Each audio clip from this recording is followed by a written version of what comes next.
I like surprises like everybody else, but not when it involves my mom. Went to visit her and get some stuff out of her room at the nursing home. And guess who was there to greet me? You see him? Yeah. Let me shake it up so you can see what he is. That's a roach. In my mom's hat. Disgusting. Okay, guys. It's been a couple of days. This is the Yvonne project. This is vlog number 6. Where we left off was they were trying to force my mom to be discharged. And it wasn't them. It was a pushy caseworker, actually. And my mom was not ready. She needed blood. She had a bleed somewhere. If you're new, just tuning in, my mom was in a nursing home and they broke her hip twice. And they told me my mom was not going to live. The hospital, she was on a ventilator. And I am making this content so that it will help somebody along the way. Please consider subscribing and follow my mom's journey. So this is vlog number 6 of the Yvonne project. So we are now, I'm trying to catch you up because so many things have happened. We are on January the 29th. So January the 29th, the whole time the caseworker was like, you have to say where your mom's going to be discharged to. And I said, we're not going to rush this. They will pressure you to try to get the person out of there so they can get more money. And I mean that by, you get a certain amount of days that the insurance companies are going to be willing to pay for things. And then when you get close to exhausting them, they kind of want you out of there so they can get a new, fresh somebody in there who has days. So, so they were pushing me to discharge, and I was like, I'm not discharging. I'm not. I refuse. I just flat out refuse to take my mom. I said, we're not going to throw her anywhere. She can't go back to where she was because it's not a safe place to discharge. If you feel like wherever the person came from is not safe, just say that. You are within your rights to say it's not a safe discharge, and that's what I said. I'm not sending her back there. It's not safe. They broke her hip twice. My mom is not safe there. So then they started giving me, all of these facilities, and I wanted my mom to go to rehab. So that was another thing. They were at first trying to say they wouldn't pay for rehab, but my mom had a broken hip. And she had 52 staples in her hip. And I, needed her to be as mobile as possible. So she needed rehab. So they went back and the doctor wrote the order and the caseworker or whoever did the work, and they were willing to pay initially for 7 days of rehab. No, 5 days of rehab, but that was the initial. And then they reevaluate you and see if they're going to pay for more days. But anyway, so the list of places they were giving me that the insurance company would pay for, I was looking them up, and they had bad reviews, not low stars, bad reviews, lots of complaints. And I was like, every day I was like, no. And the ones that I would pick, they would say, oh, nobody got back to them. And I was like, well, I'm sorry. I'm not just going to throw my mom anywhere. In the meantime, I kept calling the corporate office of the facility where my mom sustained 2 broken hips. I kept calling them. Nobody from the corporate office. I left voicemails. Several. Nobody called me back. Then I get a phone call from the nursing home and I don't know if it's illegal or not for me to play. I had to find out because I would love to play this for you.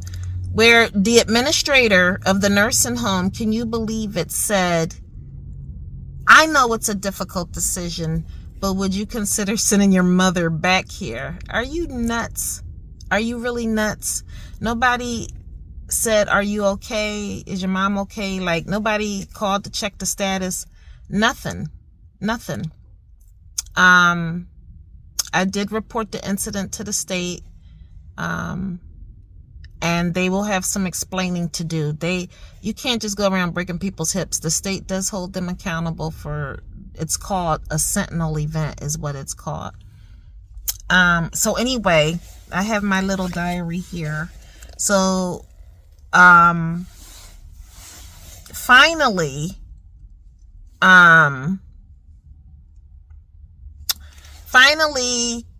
one of the places that I selected, and I will tell you about this place later. I was fooled by the stars and the reviews. You know, people can pay their friends to leave reviews too. So I was fooled, but I picked a place, and based upon the reviews and the stars, I picked a place, and it didn't turn out to be what it should have been.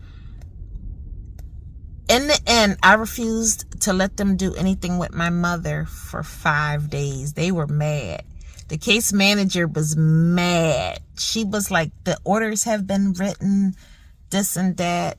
The discharge orders have been in place. I was like, yeah, well, they could be in place all they want to be. We're not just going to throw my mom anywhere.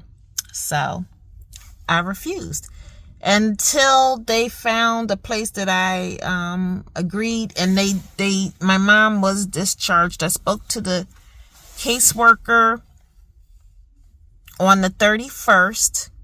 She seemed nice, and I've had a couple of conversations with her. She's got something right below the surface. She seemed like she could get ghetto if she need to, but she was nice on the phone, and she said that she would order my mom a wheelchair. She told me the 5 days. So my mom would have been discharged on, was it Friday, Saturday, Sunday, Monday, Tuesday? My mom would have been discharged on a Friday. And so she would have 5 days. So that would have took her to Tuesday. She said, and then, they would do a reevaluation to see if my mom was progressing with rehab and therapy. If she was making progress, then they have an argument to extend the rehab days. But we didn't know that yet. In the meantime, I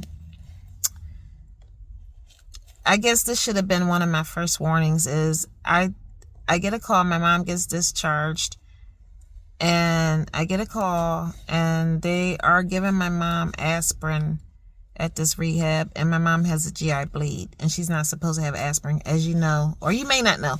Aspirin makes you bleed, and the surgeon, the doctor said not to give her aspirin because she will bleed. He didn't put her on a blood thinner, even though she was like going to be not as mobile. He didn't put her on a blood thinner because she had a bleed, and I relayed that to the nurse at the rehab. And you know, I just get tired of it always having to be an argument. Let's just sometimes take people at face value that they actually might know what they're talking about. But anyway, my mom entered this rehab on the 31st, and I can tell you some stories about that, including how my mom didn't get any water for 2 days, wasn't being fed. Yeah, that'll be the Yvonne vlog number 7. Okay, guys, so I will insert pictures and maybe attach a video if I have an extra video that I haven't shared with you so far. Me and my daughter went and cleaned out my mom's room. We left a lot of clothes. She's not going to need all of those clothes. And so that's where we are right now. Okay. So I'm not sure if there's another video I could stitch in here or some pictures. I want to keep all the videos in chronological order so you know what's going on. Please subscribe. Please subscribe. Please subscribe to the Yvonne Project. This will help. Please like. It will help the algorithm and suggest it for other people so that I could get my mom's story out. Talk to you later. Bye-bye.